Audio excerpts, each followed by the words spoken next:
Sir, Kunnamkulam police സ്റ്റേഷനിലെ മർദ്ദന കേസിന്റെ video പുറത്തു വന്നിരുന്നു. അതിൽ യൂത്ത് കോൺഗ്രസ് പ്രവർത്തകനെ പോലീസ് അതിക്രൂരമായിട്ട് മർദ്ദിക്കുന്ന വീഡിയോ പുറത്തു വന്നിരുന്നു. അതിനുശേഷം വന്നത് തൃശ്ശൂർ PG പോലീസ് സ്റ്റേഷനിലെ ഒരു ദൃശ്യമായിരുന്നു. അതിൽ ഞാൻ ഇന്നലെ ഒരു ദൃശ്യം കണ്ടിരുന്നു. അതിനകത്ത് അച്ഛനെയും മകൻ്റെ മുമ്പിലിട്ട് അച്ഛനെ മർദ്ദിക്കുകയാണ്. അതിനുശേഷം പിന്നീട് മകനെയും മർദ്ദിക്കുന്നുണ്ട് പോലീസുകാർ. അപ്പോൾ ഇതിൻ്റെ ഈ CCTV ഉണ്ടായിട്ടാണ് ഉള്ള റൂമിലാണ് ഇത് ചെയ്യുന്നത്. അപ്പോൾ അവർക്ക് ഇതിന് ഇവിടുന്നാണ് ഈ ധൈര്യം വരുന്നതെന്നൊക്കെ ഉള്ള ചോദ്യം അവിടെ ഉണ്ട്. അപ്പോൾ അതിന് എന്തായാലും CCTV ദൃശ്യങ്ങൾ ഇതിൽ 2023 ആ കാലഘട്ടത്തിലുള്ള കേസുകളൊക്കെയാണ് ഇപ്പോൾ വരുന്നത്. അപ്പോൾ എന്തായാലും ഒരു പേരിനൊരു സസ്പെൻഷനും എടുക്കലും കാര്യങ്ങളൊക്കെ ഉണ്ട്. അപ്പോൾ ഇതിൻ്റെ കണക്കുകൾ എടുത്തപ്പോഴാണ് ഞാൻ മനസ്സിലാക്കിയത്, ഒന്നാം പിണറായി സർക്കാരിൻ്റെ സമയത്ത് 11 കസ്റ്റഡി മരണമായിരുന്നെങ്കിൽ ഇപ്പോൾ രണ്ടാം പിണറായി സർക്കാരിൻ്റെ 6, ഇപ്പോൾ ഈ പറയുന്ന പോലെ 4 വർഷത്തിനിടയ്ക്ക് 6 കസ്റ്റഡി മരണങ്ങളാണ് നടന്നിരിക്കുന്നത്. അപ്പോൾ പോലീസിനെ ഇങ്ങനെ അഴിച്ചു വിട്ടിരിക്കുന്ന ഒരു കാഴ്ചയാണ് കാണുന്നത്. ജനമൈത്രി ആകേണ്ട ഒരു പോലീസ് പക്ഷേ ഇപ്പോൾ ഇടിമൈത്രി എന്നോ അല്ലെങ്കിൽ ഇവരുടെയൊക്കെ ഈ SFIയുടെ ഉള്ള കോളേജുകളിൽ ഇടിമുറി എന്നുള്ളൊരു മുറി ഉണ്ടെന്നതായിട്ട് ഞാൻ കേട്ടിട്ടുണ്ട്. അതിന് സമാനമായിട്ട് ജനങ്ങളെ എന്താ പറയുന്ന ഒരു ഭീതിയോടെ കാണുന്ന ഒരു സ്ഥാപനമായിട്ട് ഈ പോലീസ് സ്റ്റേഷനുകളെ മാറ്റിയതിന് ഈ സർക്കാരിൻ്റെ പങ്ക് നമുക്ക് തള്ളിക്കളയാൻ പറ്റുമോ? ഇങ്ങനെയുള്ളൊരു സർക്കാരിനെ വീണ്ടും കൊണ്ടുവരാതിരിക്കാൻ ഇവിടുത്തെ നമ്മൾ എന്താണ് ചെയ്യേണ്ടത്? അതായത് ഈ ഒരു കാരണം എന്താ പറയുക, ഇത് ഇവിടെ പോലീസ് ഇത്തരത്തിലുള്ള നടക്കുമ്പോഴും ഇതിനെതിരെ വലിയൊരു പ്രതിഷേധം, ജനകീയമായിട്ടുള്ളൊരു പ്രതിഷേധം നമ്മൾ കാണുന്നില്ല. നോക്കൂ, നമ്മള് 2025 ആണ്ടിലാണ് നമ്മൾ സംസാരിക്കുന്നത്. നമ്മളെ സംബന്ധിച്ചിടത്തോളം ഒരു കുറ്റകൃത്യം തെളിയിക്കാനായിട്ട് വേണ്ട ഒരു ചെറിയൊരു കള്ളം പറഞ്ഞാൽ ആ കള്ളം പിടിക്കാനായിട്ട് ഇന്ന് എല്ലാ സാങ്കേതിക വിദ്യയുമുള്ള ഒരു കാലഘട്ടമാണ്. അപ്പൊ ഞാൻ ഒരു സ്ഥലത്ത് ഉണ്ടായിട്ടില്ല എന്ന് പറഞ്ഞാൽ നിമിഷങ്ങൾക്കുള്ളിൽ അയാൾ പറയുന്നത് കള്ളമാണോ എന്ന് തിരിച്ചറിയാൻ കഴിയുന്ന രീതിയിൽ മൊബൈൽ ടവർ കേന്ദ്രീകരിച്ചു എല്ലാ രീതിയിലും എല്ലാം ഒരു പ്രിൻസ് വിട്ടും ഇല്ലാതെ ഒരാൾക്കും ഇന്ന് ജീവിക്കാൻ കഴിയാത്ത സാഹചര്യം. അതൊരു ഡിജിറ്റൽ ഫുട്പ്രിന്റ് എല്ലായിടത്തും ഏതൊരു ഒരു സംശയം ദൂരീകരിക്കാൻ കുറ്റകൃത്യത്തിന് ദുരൂഹതകൾ പുറത്തെടുക്കാൻ എല്ലാ സാങ്കേതിക വിദ്യയും ഉപയോഗിക്കാൻ കഴിയുന്ന രീതിയിൽ ലോകത്തെ രാജ്യങ്ങളെല്ലാം ആ രീതിയിൽ മാറിയിട്ടുണ്ട്. ഒരിടത്തും കസ്റ്റഡി മരണങ്ങളോ അല്ലെങ്കിൽ ഇത്തരത്തിലുള്ള ക്രൂരതകളോ നടക്കുന്നില്ല എന്നുള്ളതല്ല ഞാൻ പറയുന്നത്. പക്ഷെ പൊതുവിൽ എല്ലായിടത്തും പോലീസ് സേന അത്തരത്തിൽ നവീകരിക്കപ്പെട്ടിട്ടുണ്ട്. ചോദ്യം ചെയ്യേണ്ട മാർഗങ്ങൾ മാറിയിട്ടുണ്ട്, കുറ്റാന്വേഷണ രീതികൾ മാറിയിട്ടുണ്ട്. പക്ഷേ കേരളത്തിലെ പോലീസ് ഇപ്പോഴും ഈ ഇത്തരത്തിലുള്ള പോലീസായിട്ട് നിൽക്കുകയാണ്. നമ്മൾ 10 വർഷം പിണറായി വിജയന്റെ സർക്കാർ വന്നതിന് ശേഷം 10 വർഷം കഴിഞ്ഞിട്ടാണ് നമ്മൾ സംസാരിക്കുന്നത്. ഏകദേശം 10 വർഷം എന്ന് പറയുന്നത് ഏതൊരു രംഗത്തും വലിയ രീതിയിലുള്ള മാറ്റങ്ങൾ കൊണ്ടുവരാനുള്ള സമയം. പ്രത്യേകിച്ച് ഇന്നത്തെ വേഗത, ഒരു ഭരണത്തിന്റെ ആണെങ്കിലും സാങ്കേതിക വിദ്യ ആണെങ്കിലും എല്ലാത്തിന്റെ വേഗതയ്ക്കനുസരിച്ച് വലിയ മാറ്റങ്ങൾ കൊണ്ടുവരാനുള്ള കാലഘട്ടമാണ്. അതുകൊണ്ട് 10 വർഷങ്ങൾക്കോ 20 വർഷങ്ങൾക്കോ അല്ലെങ്കിൽ 25 വർഷങ്ങൾക്കോ മുമ്പിലുള്ള ഏതെങ്കിലും ഒക്കെ സംഭവങ്ങൾ ഇന്ന് നമുക്ക് ഇന്ന് നടക്കുന്നതിന് ന്യായീകരിക്കാൻ സാധ്യത സംഭവിക്കുന്നത് നോക്കൂ. വളരെ അടച്ച ഒരു സിസ്റ്റമായിട്ട് ഇന്ന് പോലീസ് പ്രവർത്തിക്കുന്നത് 2023 നടന്ന സംഭവമാണ്. കുന്നംകുളത്ത് യൂത്ത് കോൺഗ്രസിന്റെ ഉണ്ടായ അനുഭവം. അതിനുശേഷം അതിന്റെ സത്യം പുറത്തു കൊണ്ടുവരാൻ അല്ലെങ്കിൽ അതിന്റെ വിഷ്വൽസ് പുറത്തു കൊണ്ടുവരാൻ തന്നെ 2 വർഷം നീണ്ടു നിൽക്കുന്ന പോരാട്ടം നടത്തേണ്ടി വരും. അവിടുത്തെ കോൺഗ്രസ് പ്രവർത്തകർ നടത്തേണ്ടി വരും. ആ ഒരു പൊതുപ്രവർത്തകർ അത്രമാത്രം ആത്മാർത്ഥതയോടുകൂടി അല്ലെങ്കിൽ ഒരു കൺവിക്ഷനോടുകൂടി പ്രവർത്തിച്ചതിന്റെ ഫലമായിട്ടാണ് ഇന്ന് പോലീസിന്റെ ഈ ക്രൂര നടപടികൾ എന്താണെന്ന് ജനങ്ങൾക്ക് ബോധ്യപ്പെട്ടത്. അതോടെ പുറത്തേക്ക് വരുത്തിക്കൊണ്ടിരിക്കുന്ന പല കഥകളാണ്. കഥകൾ PG-യിൽ ഉണ്ടായ സംഭവത്തെ കുറിച്ച് പറയുന്നു, കൊല്ലം സംഭവത്തെ കുറിച്ച് പറയുന്നു. അങ്ങനെ ഒട്ടേറെ സംഭവങ്ങൾ പുറത്തേക്ക് വന്നുകൊണ്ടിരിക്കുകയാണ്. ഇവരെല്ലാവരും നോക്കിക്കഴിഞ്ഞാൽ സാമൂഹിക രംഗത്ത് അല്ലെങ്കിൽ രാഷ്ട്രീയ രംഗത്ത് നിൽക്കുന്നവരാണ് ഇന്ന് ഇത്തരത്തിലുണ്ടായ അനുഭവങ്ങളെ കുറിച്ച് പറയുന്നത്. നമ്മളൊന്ന് ആലോചിച്ച് നോക്കണം. ഇതൊന്നും പറയാൻ കഴിയാതെ ഇന്നും പോലീസിനെതിരെ ശബ്ദമുയർത്തിയാൽ തന്റെ ജീവിതം തന്നെ തകർക്കപ്പെടുമെന്ന ഭീതിയിൽ നിൽക്കുന്ന സാധാരണക്കാരായ മനുഷ്യർ എന്ത് അനുഭവിച്ചിട്ടുണ്ടാവും എന്ന് നമ്മളൊന്ന് ചിന്തിച്ചു നോക്കണ്ടേ.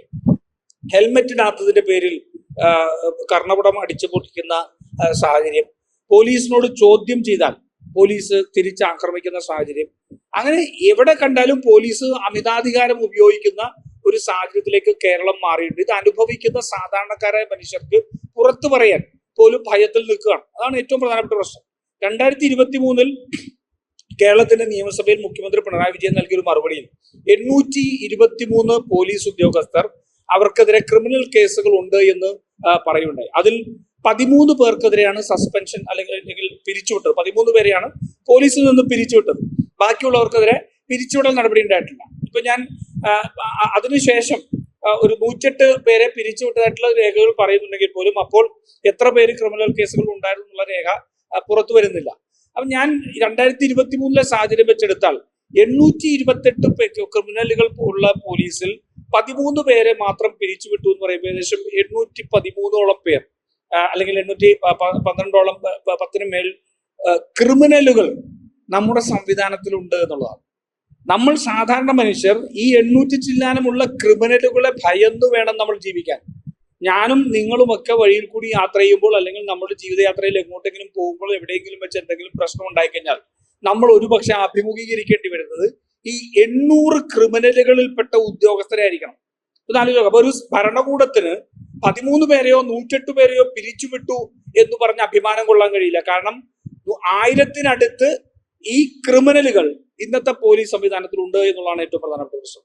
പിന്നെ പോലീസ് സംവിധാനത്തിൽ ഇന്ന് നടക്കുന്നു നോക്കൂ. നമ്മൾ ഇന്നലെ കേട്ടത് എന്താ? ഒരു ഡിവൈഎസ്പി അദ്ദേഹത്തിനെതിരെ ഉയർന്ന ആരോപണത്തെ സംബന്ധിച്ച് ഫേസ്ബുക്കിൽ കുറിപ്പിടുകയാണ്. മുൻ ഉദ്യോഗസ്ഥനെ കുറിച്ച് ഗൂഢാലോചന സിദ്ധാന്തം ഉയർത്തിക്കൊണ്ട് ഫേസ്ബുക്കിൽ കുറിപ്പിടുകയാണ്.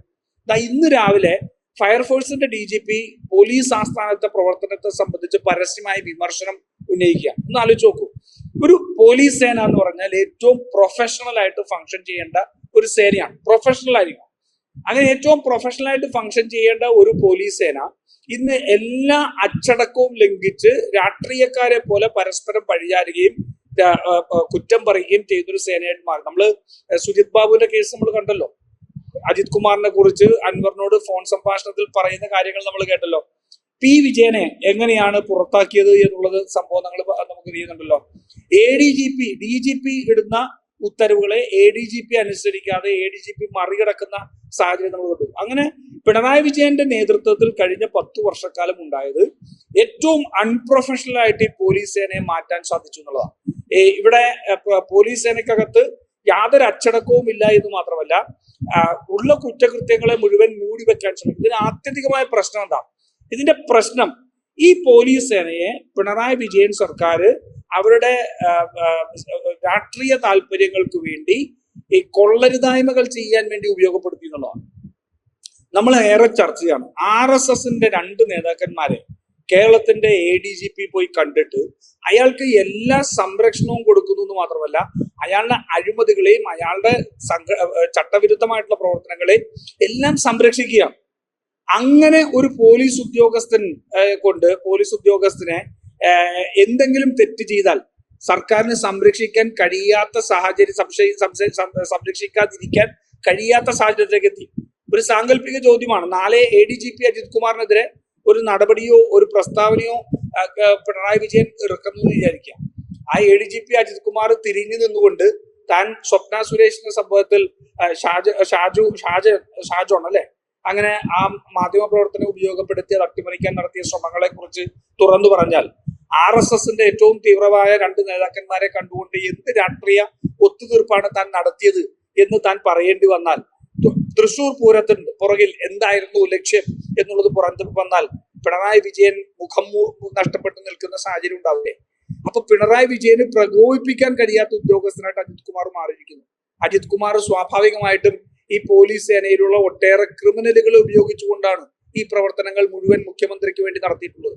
അങ്ങനെ വരുമ്പോൾ ആ മുഖ്യമന്ത്രിക്ക് ഒരു തരത്തിലും ഇടപെടാൻ കഴിയാത്ത നിയന്ത്രിക്കാൻ കഴിയാത്ത ഒരു പോലീസ് സേനയായിട്ട് മാറിയതിന്റെ ചുരുക്കമാണ്. രാഷ്ട്രീയ നേതൃത്വം പരിപൂർണമായിട്ട് ഇടപെടാതെ മാറി നിൽക്കുന്ന ഒരു സാഹചര്യമാണ് ഇന്ന് പോലീസിനുള്ളത്. എന്നിട്ട് ആ ഭരണം ഏരിയ സെക്രട്ടറിമാരും ജില്ലാ സെക്രട്ടറിമാരും ഏറ്റെടുത്തിരിക്കുക. അതുകൊണ്ട് പോലീസ് ഇന്ന് നടത്തിക്കൊണ്ടിരിക്കുന്നത് വലിയ കിരാതമായ ഒരു സെൽ ഭരണത്തെ ഓർപ്പിക്കുന്ന ഒന്നാണ് നടത്തിക്കൊണ്ടിരിക്കുന്നത്. സാധാരണ മനുഷ്യർക്ക് ജീവിക്കാൻ കഴിയാത്ത സാഹചര്യം. നിങ്ങൾക്ക് ഓർമ്മയുണ്ട്, പിണറായി വിജയന്റെ ആദ്യത്തെ സർക്കാർ അധികാരത്തിൽ കയറുമ്പോൾ അന്ന് കുട്ടിമാക്കൂലിൽ ഒരു ദളിത് സ്ത്രീയെ 1.5 വയസ്സുള്ള കുട്ടിയുമായിട്ട് ജയിലിലേക്ക് അയച്ചുകൊണ്ടാണ് ആദ്യത്തെ ദിവസം തുടങ്ങുന്നത്. അതിനുശേഷം വരാപ്പുഴയിലെ ശ്രീജിത്തിനെ ആളുമാറി തല്ലിക്കൊന്ന സംഭവമുണ്ടായി. മോഫിയ പർവീൺ എന്ന് പറയുന്ന ആലുവയിലെ ഒരു യുവതി വിവാഹ ബന്ധത്തിലുണ്ടായിട്ടുള്ള പ്രശ്നങ്ങളെ സംബന്ധിച്ച് പറഞ്ഞപ്പോൾ CIയുടെ നടപടി മൂലം CI തന്നോട് കാണിച്ച നീതി നിഷേധത്തിന്റെ ഭാഗമായിട്ട് ഞാൻ ആത്മഹത്യ ചെയ്തു പേരെഴുതി വെച്ച് ആത്മഹത്യ ചെയ്ത സാഹചര്യം ഉണ്ടായി.